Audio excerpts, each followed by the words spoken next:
Kemudian yang ketiga yang Allah tegaskan dengan penuh keyakinan tanpa ada keraguan sedikit pun adalah kata atau kalimat al-maut, kematian. Kematian. Siapa yang akan mengingkari ini? Yang dulu bisa jadi pernah bersama di masjid ini, sekarang mungkin sudah tidak ada. Kita melihatnya, bisa jadi itu adalah saudara kita, teman kita.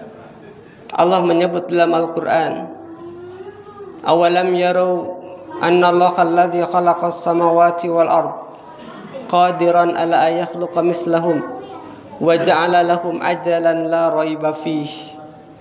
Tidakkah mereka memperhatikan orang yang tidak percaya akan hari kiamat itu, akan adanya balasan itu? Tidakkah mereka memperhatikan bahwa Allah yang telah menciptakan langit beserta isinya, langitnya ada, isinya sangat luar biasa, miliaran planet bintang yang bertebaran yang berbeda-beda, matahari dan bulan berbeda, beredar pada porosnya, tidak pernah menyalahi takdir Allah. Wal ardo, dan bumi ada, beserta yang ada di dalamnya termasuk kita, yang sangat luar biasa termasuk kita. Yang anehnya di bumi termasuk kita ini, kita sering mengatakan kepada Allah dengan penuh pengingkaran. Allah tidak ada, Allah kuno. Allah subhanahu wa ta'ala menyebutkan, tidakkah mereka yang tidak percaya kepada hari kiamat itu? Allah menjawab orang yang tidak percaya atau ateis itu, satu dengan dalil nakli, dua dengan akal sehat. Dalam ayat ini Allah hendak membantah mereka. Tidakkah mereka memperhatikan langit dan bumi? Langitnya ada dan buminya ada, beserta yang ada di dalamnya. Kalau langit dan bumi yang hebat ini, termasuk kita yang ada di dalamnya, hancur lebur, hancur, sehancur-hancurnya, maka Allah bisa membuat yang seperti itu. Maka bagi Allah lebih mudah untuk membuat yang kedua kalinya. Lebih susah yang pertama, karena tidak ada contohnya. Membuat langit dan bumi beserta yang ada di dalamnya lebih susah yang pertama. Kalau sudah hancur kemudian dibuat lagi, bagi Allah mudah, contohnya sudah ada. Wa ja'ala lahum ajalan la raiba fih. Kemudian Allah menciptakan bagi makhluk itu ajal, waktu yang sudah ditetapkan. Ajal itu al-waqtul mahdud, waktu yang sudah ditetapkan oleh Allah subhanahu wa ta'ala sebagai takdir. Jadi manusia meninggal itu karena ajal, karena waktunya sudah berakhir. Tidak ada yang kemudian mati meninggal karena penyakit. Memang bisa jadi sebelum orang itu meninggal Allah uji dulu dengan sakit. Tapi bukan sakitnya yang menyebabkan mati, ajalnya. Bukankah orang yang sakit yang sama banyak yang sembuh? Bukankah yang tidak sakit yang sehat kemudian tiba-tiba meninggal? Orang yang sedang olahraga meninggal.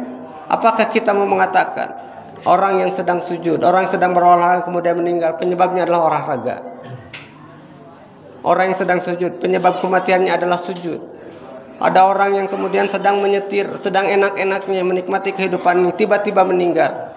Apakah gara-gara menyetirnya itu kemudian meninggal? Meninggal itu kaitannya dengan ajal.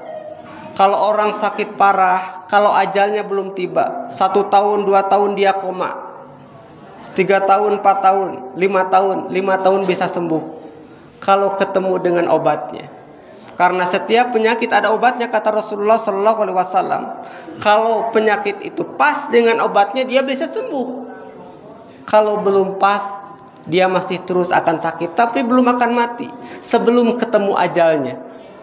Kalau ketemu ajalnya, mau dia sakit, mau sehat, dalam keadaan apapun, tidak bisa dimajukan, tidak bisa dimundurkan. Itulah ajal yang harus kita imani. Jamaah Jumat rahimakumullah.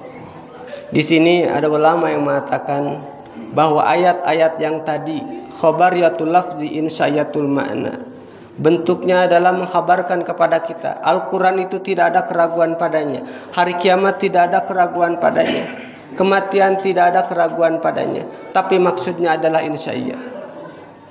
Jangan meragukan tentang Al-Quran. Baca Al-Quran.